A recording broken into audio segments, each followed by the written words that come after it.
Hey, what's up, team? Hey, I want to share with you a very, very important story that most people might not know.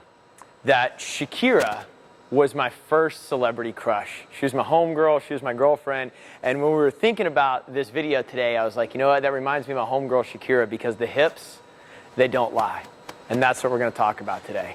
All right, so your hips don't lie. If your back hurts, if your knees hurt, if your ankles are feeling kind of wonky, even your shoulders, it can come out of your hips. Very rarely, the exercise that you're actually doing is the problem. Remember, your hips don't lie, right? Hashtag Shakira. So you might squat and you might be like, oh, my back hurts. Hey, but are your hips ready? Are they mobile enough? Have they been prepared? Are you ready to go do active movement? And I want to show you some things pre-workout and some things post-workout that you can do to make sure that your hips are happy and healthy. Hashtag Shakira. If you're out there, give me a call. All right, but the first thing I want to show you is this slingshot. I'm going to show you a couple things here. There's going to be a link to a video below in the description where you can see how to use this. It's another video of me going over how to use the slingshot.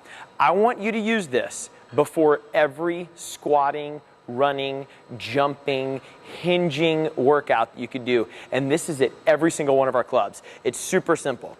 You're going to step in it and you're going to bring it right on top of your knees. All right? You want a little bit of tension and you're going to come into a quarter squat like this. Then there's a whole bunch of exercises you can do with it. All right? Like I said, click the link below in this description. You can step out to the side. You can start moving forwards. You can start moving backwards. There's a whole bunch of stuff you can do. But what you're doing is warming up all the muscles around your hips. Your hips are like your shoulders. There's nothing really holding it in place. There's things holding your elbow in place. There's not a whole lot of things holding your shoulder in place. That's why it can move like that. So the chances of you aggravating it, pretty high. So we got to warm it up. So I want you to do a whole bunch of repetitions before squatting, before lunging. Actually get this hip ready to go to work. Great, great tool to get prepped for heavy squats. That way your back's not hurting, your knee's not hurting, whatever. When you're done squatting, running, jumping rope, rowing, think of all that hip exercise. I want you to stretch.